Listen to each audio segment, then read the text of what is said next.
নমস্কাৰ বন্ধু বান্ধৱীসকল, বৰ্ডছ এক্সামৰ এটা নতুন ভিডিঅ'ত আপোনালোকক স্বাগত জনাইছোঁ। আজি আমি কৰিম এডভান্স মেথমেটিক্স ক্লাছ 10ৰ ছেটছ নামৰ চেপ্টাৰৰ পৰা ৰিলেশ্যন কি। আমি আজি এই চাৰিটা ৰিলেশ্যন আছে আমাৰ: ৰিফ্লেক্সিভ, চিমেট্ৰিক, ট্ৰানজিটিভ আৰু এণ্টিচিমেট্ৰিক। এই চাৰিটা আমি আজি বুজিম যে এইবিলাক কি হয়। এই চাৰিটাক ডিপেণ্ড কৰিয়ে তোমালোকৰ 1.4ৰ কনচেপ্ট ফুল আছে। তোমালোকে এই চাৰিটা যদি বুজিব পাৰিছা তেনেহ'লে 1.4 তোমালোকে কৰিব পাৰিবা। আৰু 1.4ৰ পৰা এটা 3 নাম্বাৰ বা 2 মাৰ্কৰ থাকে। তো আহক ভিডিঅ'টো ষ্টাৰ্ট কৰোঁ। তো এট ফাৰ্ষ্ট আমাৰ আছে কি ৰিফ্লেক্সিভ।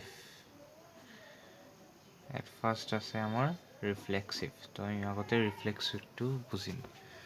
তো ৰিফ্লেক্সিভ কি হয় আমিতো বুজিছিলোঁ। আমি এটা ভিডিঅ' দি দিম যিটো তোমাৰ পাৱাৰ ছেট আৰু ৰিলেশ্যনৰ মাজত এটা ভিডিঅ' হ'ব।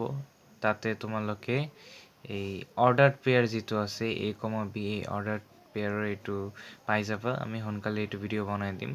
তো আজি আমি তোমালোকক তোমালোকে এটা ৰিলেশ্যন এনেকুৱা আছে A to A, য'ত তোমালোকৰ এলিমেণ্টছ আছে কি A আছে,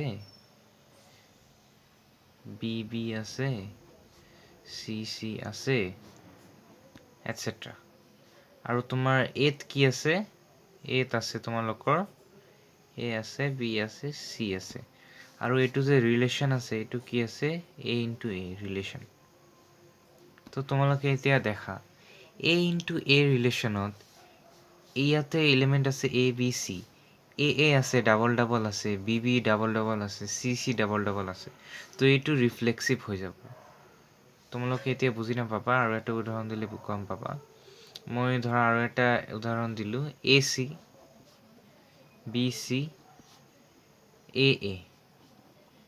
এইটো ৰিফ্লেক্সিভ কিন্তু নহ'ব, কিয়নো ইয়াতে AA আছে কিন্তু BB নাই, CC নাই। ইয়াতে BC আছে কিন্তু BB নাই আৰু CC নাই, C, C আৰু B নাই। এইভাৱে এইটো কি হ'ব? ৰিফ্লেক্সিভ নহ'ব। আমি আৰু এটা উদাহৰণ চাম। তোমালোকে এটা যিকোনো এটা ধৰিব পৰা, যেনে মই ইয়াতে ধৰিলোঁ এটা ছেট আছে। ছেটত কি আছে? 1 আছে, 2 আছে, 3 আছে। তো মই এটা ৰিলেশ্যন দিছোঁ। ৰিলেশ্যনত A into A আছে। তেনেহ'লে ইয়াতে 1, তো ইয়াতে এটা ৰিলেশ্যন দিলোঁ মই A into A, ঠিক আছে। 1 নম্বৰত কি আছে ৰিলেশ্যনত? ৰিলেশ্যন নম্বৰ 1ত কি ওলাইছে? 1 1 ওলাইছে, 2 1 ওলাইছে, 2 3 ওলাইছে, ওলাইছে না বাদ দিয়া এই তিনিটা এলিমেণ্ট ওলাইছে। তাৰপিছত 2 নম্বৰ ৰিলেশ্যনত কি আহিছে? 1 1, 2 2, বাছ। তাৰপিছত 3 নম্বৰ ৰিলেশ্যনত আমাৰ কি ওলাইছে? 1 1 আহিছে, 2 2, তাৰপিছত 3 3 আৰু 2 3। তেনেহ'লে ইয়াৰ মাজত কোনটো ৰিফ্লেক্সিভ হ'ব? এট ফাৰ্ষ্ট আমি ইয়াতে কি চাম? এলিমেণ্ট আছে 1 2 3। তো 1 1 আছে, 2 আছে নেকি? 3 3 আছে নেকি? নাই। তেনেহ'লে এইটো ৰিফ্লেক্সিভ নহ'ব। তাৰপিছত ইয়াতে দেখা 1 1 আছে, 2 2 আছে, কিন্তু 3 3টো নাই। তেনেহ'লে এইটো ৰিফ্লেক্সিভ নহ'ব। থাৰ্ড নম্বৰত কি আছে আমাৰ?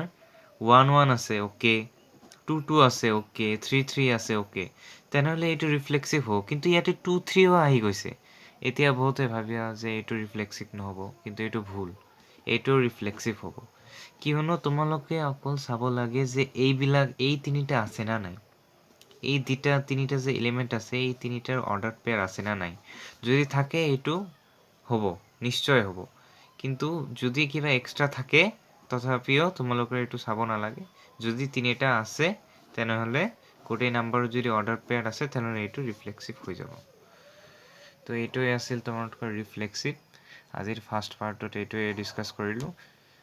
বাকী তোমালোকে আৰু পাৰ্ট পাবা তাতে আমি চিমেট্ৰিক ট্ৰানজিটিভ আৰু এণ্টি চিমেট্ৰিকটো ডিছকাছ কৰিম আজিৰ বাবে এইখিনিয়ে ভাল লাগিলে চেনেলটো ছাবস্ক্ৰাইব কৰি দিবা ধন্যবাদ